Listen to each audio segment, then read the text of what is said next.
This is The Rundown, your weekly news and review from Western Mass. Rundown! I'm Carrie Saldo. Good morning. Welcome to this special Rundown edition where we're going to zoom in on some environmental reporting that's been happening in the 413 as of late. Joining us to do this, Bill Shein, the founder of the online site Reason Gone Mad.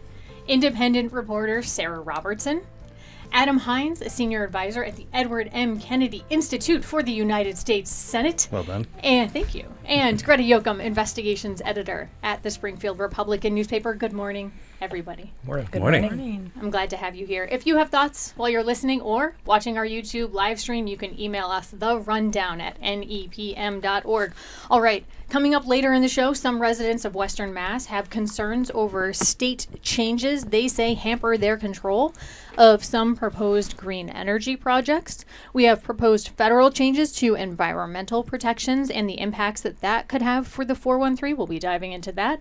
And also how recycling pee, that's right, I did say the word pee, could lead to some much needed housing here in the 413. But first, we're going to start with a story. Bill Shein, you reported the headline. The state said it didn't do PCB blood testing. It had been doing it for years, however. And you point out that Massachusetts health officials told Berkshire County residents that PCB blood testing was, quote, very unusual and also unavailable. But you dug into some public records requests and you sought to find some more information, and you found information to the contrary. Tell us what you learned. So this actually grew out of some reporting last year about the long public health, the history of public health involvement in Berkshire County related to PCB contamination in the Housatonic River from General Electric. And I was looking at a cancer study that DPH had promised that they had not delivered for about 5 years. And in the course of that, made a number of public records requests. I was totally unaware of biomonitoring programs in the state until they tried to withhold some documents, which were eventually released. Ding, ding, ding. That sets up a red flag for journalists. And it included talking points that they used in at events in Berkshire County when people would ask about blood testing for PCBs to get some sense of whether they had been exposed and to what extent.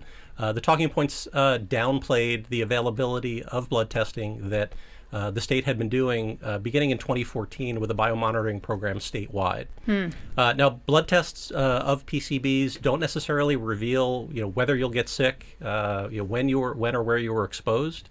And like many other public health investigations into environmental contamination, very difficult to make the connection.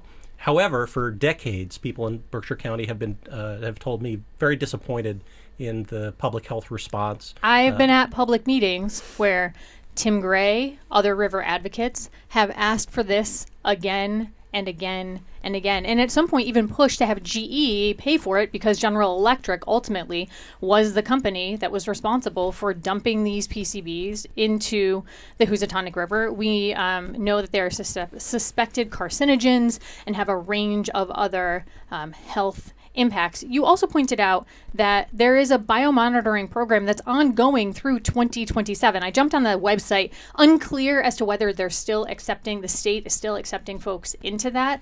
But were you shocked to find out there was actually one going on right now? There was. I was. And that program was initiated just a few weeks before some of the statements that DPH made that I reported on in the fall of 2024.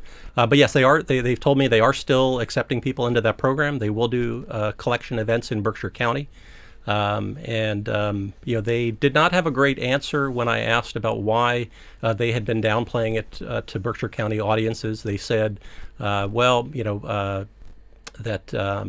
the opportunities for exposure to PCBs in the Berkshires are limited, and did not really directly answer the question. While at the same time, of course, we're just beginning a 13-year rest of river cleanup that the EPA, very controversial in many respects. In Lee, there is going to be a low-level toxic waste dump where some of these PCB particulates that are in the soil from the river are going to be contained. That was hugely controversial. Adam Hinds, I think you were a state senator while this was being debated. The state didn't have a huge say. It was a settlement between the federal government, GE, and the local cities and towns. But that being said, you were in office. So what do you make of the reporting that Bill has uncovered here? Well, I mean, thanks for doing it, first of all, Bill. I think that let's be clear. I mean, PCBs have been banned by the EPA since 1979 because of their known health effects. And so I think what's fascinating here is there's a bit of a crisis of confidence in our government to keep us safe, whether it's land, dirty land or air or water. And if there's an opportunity, why not? And we saw this in the Allendale school so in Pittsfield, where there was a previous dump. And it's now an elementary school. It's now, I've watched soccer games on top of where these now are placed. And there was blood testing in 2006 or 7, a small sample, but it shows that it's possible. And in a moment when you're trying to gain confidence that, okay, our community is going to be safe, my kids are going to be safe, this should be a part of the repertoire. You have, GE is on the hook for the Lee monitoring. They will be in perpetuity. And the EPA can demand that they do more. It's beyond just land and air samples. That's what was a part of Allendale. And so this feels like a no-brainer, and I'm glad that you've kind of uncovered this as a real addition to how you monitor. And to your point about the Allendale testing, if memory serves, what they found in those blood samples was not particularly high levels or anything that was cause for concern as far as public health standards. Well, there were a lot of questions raised about it, and the baseline of PCBs that they used to compare the results there to. Activists out there have long complained about the testing that was done there, and that they suggested that it also downplayed the risks. Also, we should keep in mind the challenge of this testing is, testing people at Allendale would not include people who had perhaps lived near there for a long time and then left, people that had just arrived. So it's sort of the challenge of these kinds of public health investigations that people at DPH are up against. DPH has a terrific reputation across the country as some really highly qualified scientists. They are up against a public mood that is generally very suspect of institutions. But at the same time, things like this are exacerbating concerns that people have had in the Berkshires for a long time, that they're not being told a straight story. Yeah. Sarah, Greta, you both have done a great deal of environmental reporting. Any thoughts on this before we move on to the next story? I mean, it's expensive, right? Like, why? I want to almost try to think about why they would want to, I don't know, downplay the need for this blood testing. Oh, as the question being is it a cost that's pushing? Yes, is it cost? Is it just kicking the can down the road, as happens with so many environmental issues? So a couple of things. So these biomonitoring programs, one from 2014 to 2019, and the one that began a couple of years ago and runs through 2027, funded by the Federal Centers for Disease, for the Federal CDC. Can't get that mouthful out this morning. Some of the activists that I talked to about this looked at the timeline and said, well, both this delayed cancer study and these biomonitoring programs and the downplaying of them happened at the same time that there was a lot of discussion, legal action about that dump in Lee. Over time, PCBs in blood degrade. The results that you will get later will show less, depending on ongoing exposure. They also pointed to that conflict between this 13-year cleanup. The EPA has called the Housatonic, an open toxic waste dump that we need to do something about, while DPH has said there's very little risk of exposure right now. So trying to reconcile that has raised a lot of concerning questions. Well, certainly a topic we'll continue to talk about here on the Rundown. You can check out Bill's bigger story, The Uncertainty Machine, a story of PCBs, cancer, and doubt, on the Reason Gone Mad website. Greta, I'm going to pull you in here. Some recent reporting you did, a headline that was attached to it, Seeing Red Over Green Power. And this is as the state is trying to streamline battery and solar permitting, and some residents are wary of these proposed projects. You co-reported this with Daniel Jackson for The Republican. One of the communities that you zeroed in on was Plainfield, and it's a small town about 25 miles east of Pittsfield, northwest of Northampton. Population, according to the census, 633 people. So a lot of land, not a lot of folks, right? And up until now, I think perhaps most notably known for all the beautiful stone walls that dot the village, but not necessarily green energy projects. So in terms of this, what are you looking at? What has changed? Because local residents, don't have as much say perhaps as they may have once had in oversight of these projects. So what's changed? Yeah, so as the state is pushing towards, to get to 100% renewable energy by, I think it's 2050. Yeah, thank you. Net zero emissions. Net Yeah. zero, Not thank 100%. you. As part of that, they're trying to get more solar, more batteries. Obviously, batteries are super important if you're going to, capture solar energy for use later. And so one of the things the state has done has rolled out new regulations to try to help streamline the permitting process, because a lot of projects have gotten slowed down by, permitting at the local level. And so they're trying to streamline it, and a lot of smaller communities they feel like they're getting inundated by all these proposals, especially rural communities like Plainfield. Wendell had a project a while back.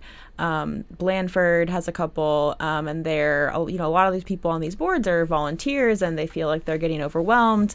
And there's a lot of trepidation from some people, at least, about the possibility of fires and safety and siting.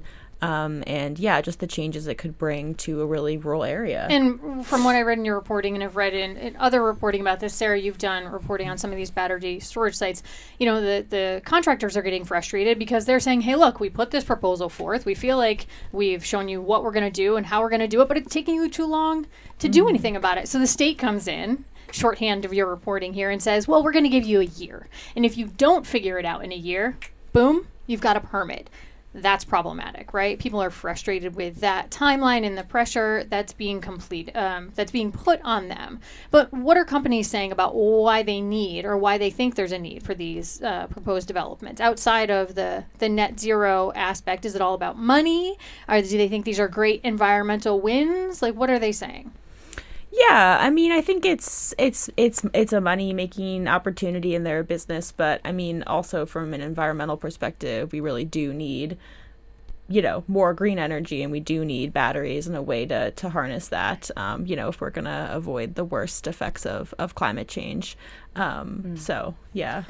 Yeah, and the technology is being developed really quickly, and it's changing really quickly, and you're asking, again, volunteer planning boards, conservation commissions, and boards of health to think through how they should be regulating new technologies. They're talking about like lithium-ion batteries being dangerous. Our board of health in Wendell was talking about trying to mandate only sodium-ion batteries, but companies were saying, no, that's not profitable for us.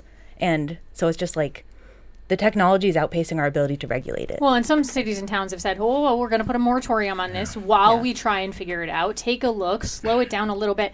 Adam, do you think that maybe we're going to see legal challenges in the offing given what the state has done? I'm nervous about this moment. We worked really Why? hard to make sure that we had aggressive regulations, aggressive incentive programs to ensure we could try to reach that goal of net zero emissions by 2050. By the way, because a lot of our constituents were demanding it, and so I get a little nervous about moratoriums on that infrastructure. And yet, at the same time, I spent a lot of my time in the legislature fighting for small towns to make sure they had the ability to do this basic work. And so it's both and. I agree with this. There's an abundance theory out there that says there's a false scarcity when you put in so many regulations. I get that because it was often getting in the way of how we could reach our emission goals and reductions. So I would say, look, then let's solve these problems. Let's make sure the Blandfords, I love the quote from the select board member. It said, we just feel like we're losing control of our town. Let's give them the resources that says, okay, great. Like, how do you negotiate your host agreement so that you can deal with the risks of fire or the other concerns you have? How do you make sure the state can give resources so that they can, which we do, by the way, in terms of legal challenges and the like, to give grants for I think it's up to $150,000. Exactly. They have to have fewer than 7,500 people living there. So what's the equivalent for making sure you can work through these proposals in a timely manner? So I don't think we should throw the baby out with the bathwater. We should roll up our sleeves and solve the problem so that we can see this technology come in and we're not overwhelming towns. Sarah Robertson, you had something you wanted to add? Yeah, it's also just like I feel like the development in incentives to develop quickly are almost like forcing impractical decisions. Yeah. Again, I'm looking at Wendell. They wanted to build or I think it was New Leaf actually, wanted to build a 100 megawatt battery facility in the middle of the woods. And no one had really considered the fact that Wendell doesn't have a municipal water supply. And you can't exactly fight fires at these facilities with water, but you need a constant supply to contain them. So Wendell doesn't have a 20-hour consistent running water supply. It would take I'm exaggerating here, but it would take basically every fire truck in Franklin County to contain one battery fire at a facility like this. And then perhaps that's why we're seeing places like Holyoke, which has had one online since 2017, these being more received more favorably in cities where you already have a dedicated infrastructure for these types of projects in an industrial area. All right, we have to move on. We could talk about this for the entire show.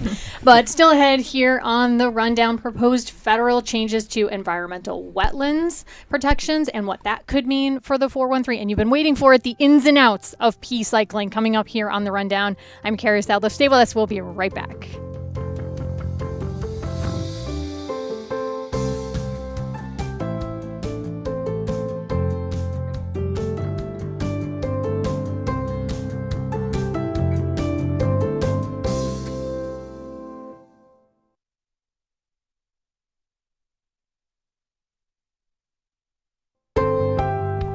Welcome back to the rundown here on 88.5 NEPM. We're still talking about the last segments. I am joined by Bill Shein, Sarah Robertson, Adam Hinds, and Greta Jochem. You can email us your thoughts at therundown@nepm.org. All right, here we go again. We're looking at reporting by Izzy Briers from the Berkshire Eagle. The headline, the EPA is out to redefine environmental protections for wetlands. It's a narrower definition with potentially broader consequences. Quoting here, starting in Cheshire, the Hoosic River watershed includes wetlands that are not always visible above ground. Some flow only during certain seasons, while others move unseen underneath the surface, filtering pollutants, storing flood water, and supporting organisms like pollution-sensitive stoneflies. She goes on to say that under a federal rule proposed at the end of 2025, that is, many of those wetlands may no longer be protected. And when finalized, the new rule would advance the Trump administration's Powering the Great American Comeback initiative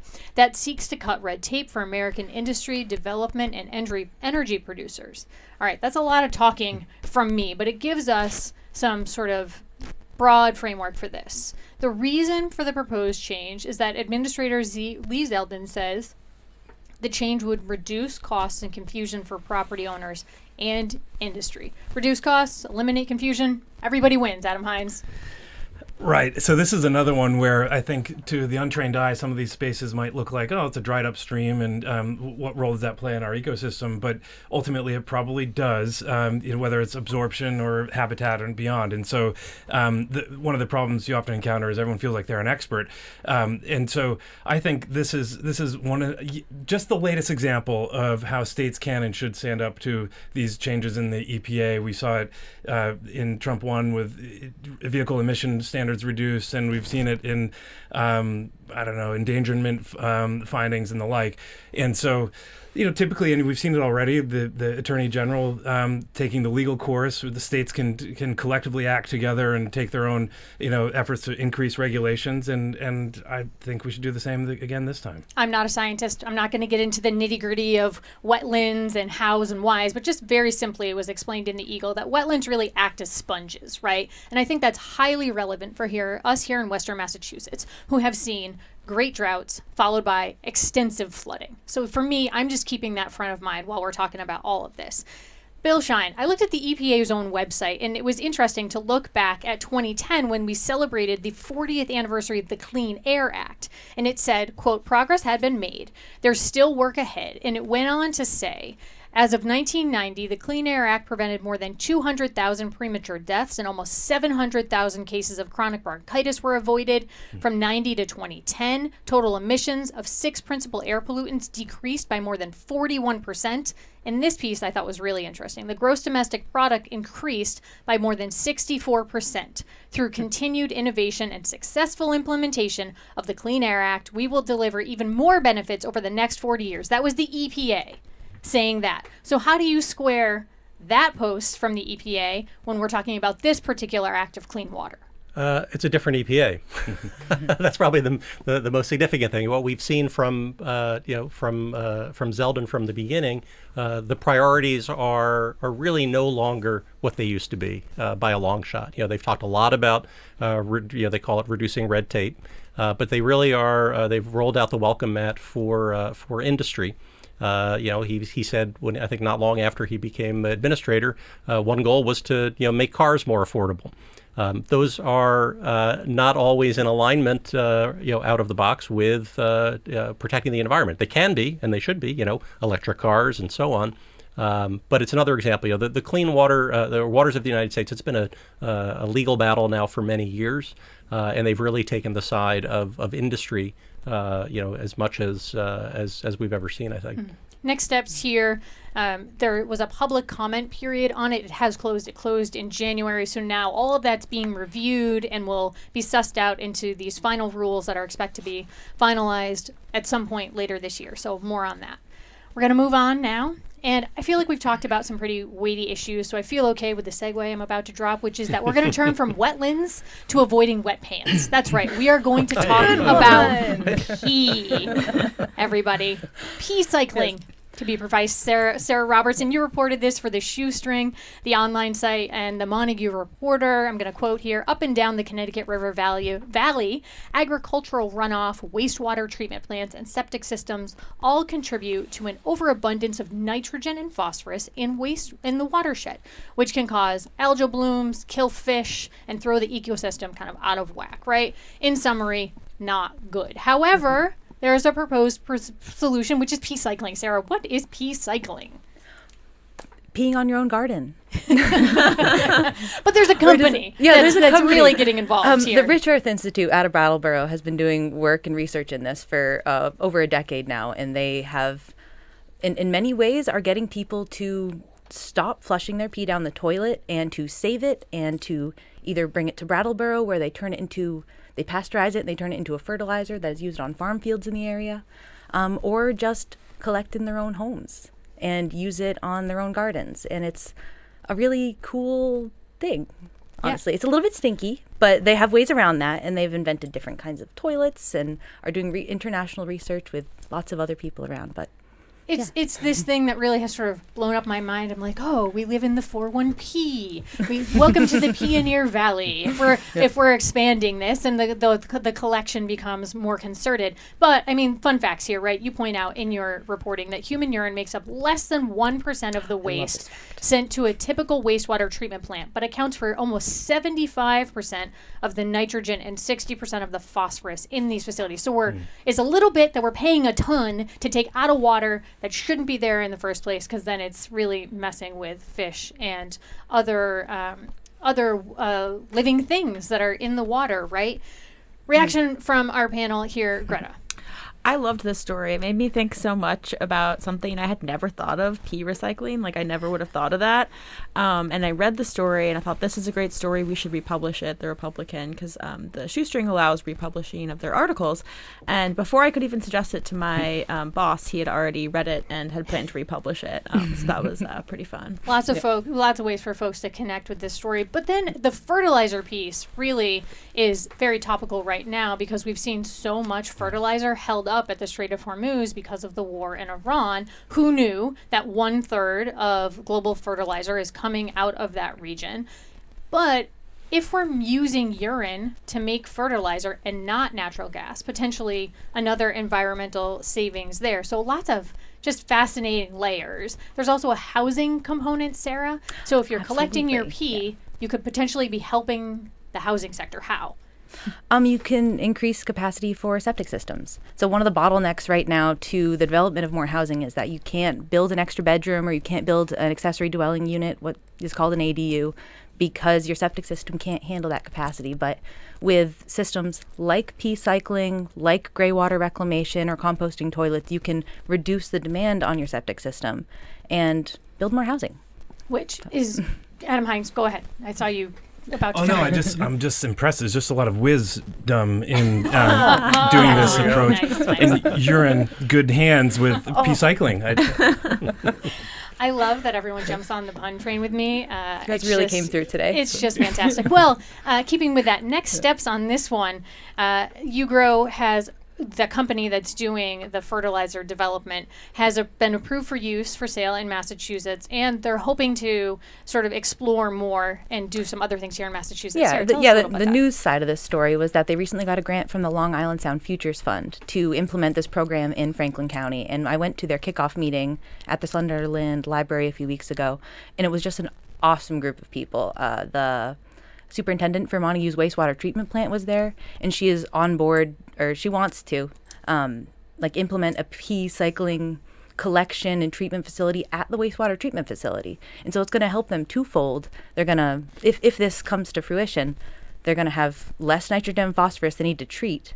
And they're also going to have a fertilizer that they can give to farms in the area. Bill Shein, are you ready to start collecting your pee and running up to Brattleboro? I've been doing it for years. Now I have someplace to take it. I'm actually curious. I have a question about one of the issues with that we've seen is pharmaceuticals in wastewater. How do they handle that, or how's that addressed? The Rich Earth Institute has been doing research on that.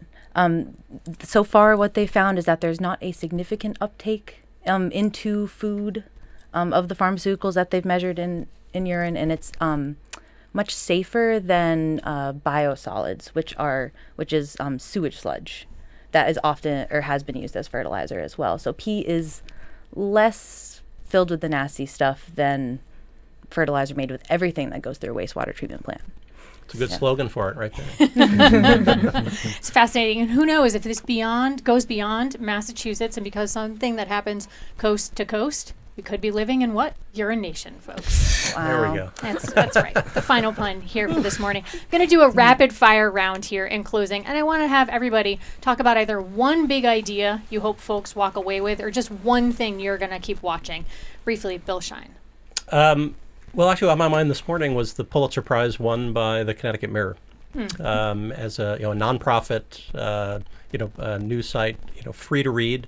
And in partnership with ProPublica. And I think that was good news for our region, and also just an example of how that model can produce really valuable journalism. Yeah, and the importance of digging into stories, right? Sarah Robertson. I kind of just want to share an anecdote from a story I reported this week for the Montague Reporter, just about there's so much pollution in our environment.